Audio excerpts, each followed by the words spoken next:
O kuma kĩambĩrĩria kĩa mwaka ũyũ, atwarithia a nduthi 338 nĩ makuĩte, aingĩ nĩ kwaga kũrũmĩrĩra mawatho ma barabara.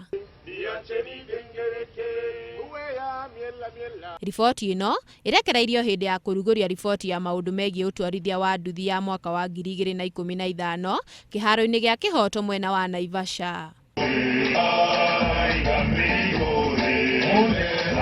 Kũringana na mwandĩki mũkaru ministry-inĩ ya ũkui Irũngũ Nyakera, ũndũ ũyũ nĩ ũrabatara kũmũrĩkwo na ihenya tondũ no ũrongerereka.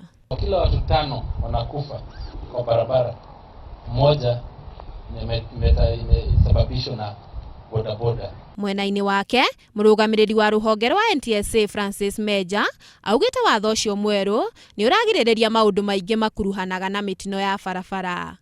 Sasa imekuwa sheria. Usikubali kuuziwa pikipiki bila helmet 2 na reflector jacket 2. Ona kũrĩ ũguo, mũikarĩri gĩtĩ wa NTSA Lee Kenyanjui nĩ agathĩrĩirie obitha a barabara mwena wa Naikuru akiuga nĩ matũmĩte mĩtino ĩnyihe na gĩcunjĩ kĩa 80% barabara-inĩ ya Nairobi gũthiĩ Naivasha. Isiwe ni mzigo ya zaidi ya 30 kg. Kwa sababu ikizidi hapo, wanaotengeneza hizi pikipiki wametuarifu kwamba at the point of manufacture and design, walidesign hii pikipiki bebe mpaka wapi? 30 kg. Nao atwarithia a nduthi no manegenire nĩ mamwe ma mawatho marĩa mahagĩkĩtwo, makiuga matikuruhanagio watho-inĩ ũcio.